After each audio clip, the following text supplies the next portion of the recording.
Hey guys, Brian delivers you the goods here. I'm returning to you again for another album review. This album does come out tomorrow, which is for October 9th. It comes out for Smith and Myers' Volume 1 album review that I'm reviewing. So I'm going to discuss what I listened to for this album and let you know my thoughts on it. So let's dive into this review. Now, it took me a couple times or more to get used to the singles Not Mad Enough and Rockin' in the Free World, which I never got to hear their other singles for their next sophomore album, which is Volume 2. And overall, what did I think of Volume 1 of Smith and Myers' duet project? It's pretty nice. I actually liked it. There are a couple songs that tended to not be as good, but didn't do so bad. Overall, Brent Smith and Zach Myers did a great job putting these songs together. The Better Now song, the Post Malone cover that Brent Smith was singing, yeah, not so much my favorite. Because it doesn't sound right with him singing the rapping part, Brent Smith, in the verse. It just didn't sound right, and I don't know why. It just didn't do so well over me.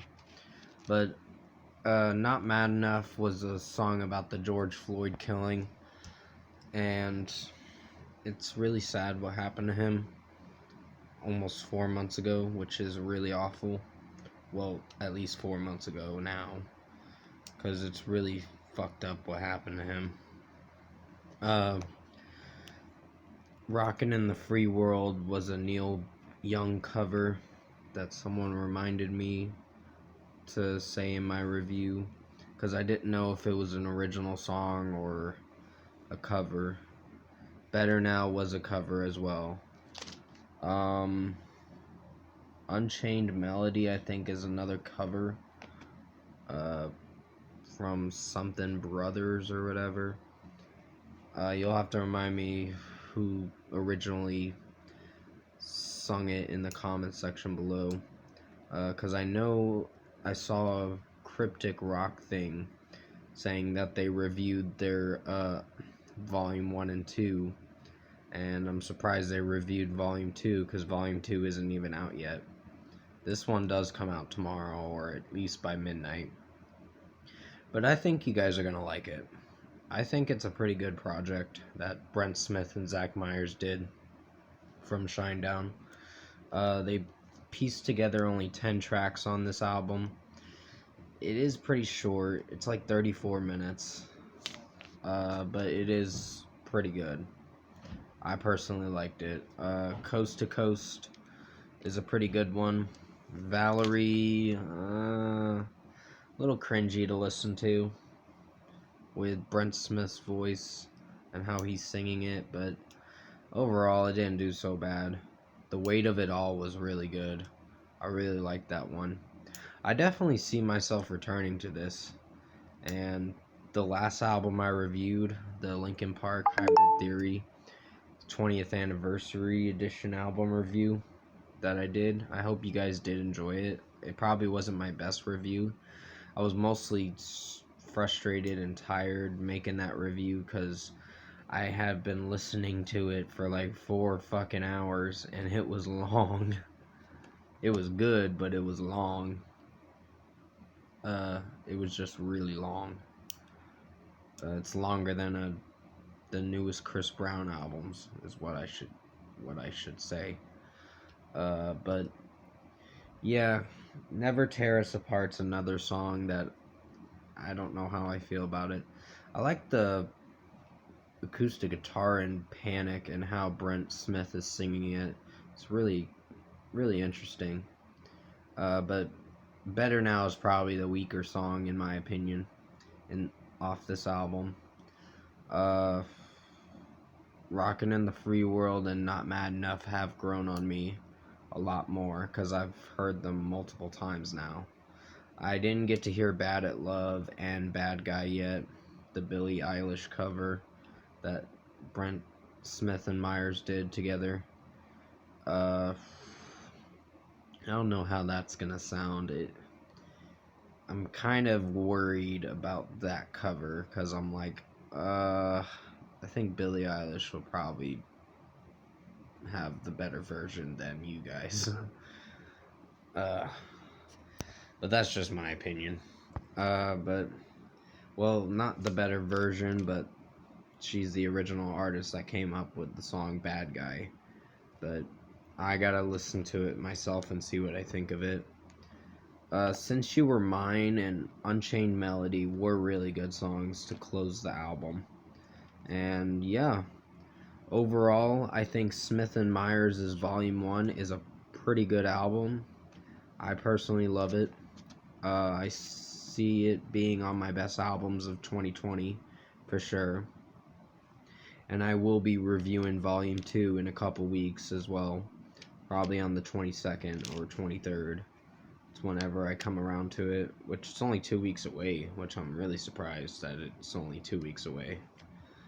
I'm like, damn, these albums are coming out even faster than I thought. Pretty soon we're gonna have Seven Dust's new album in 2 weeks, and I'm like, yay.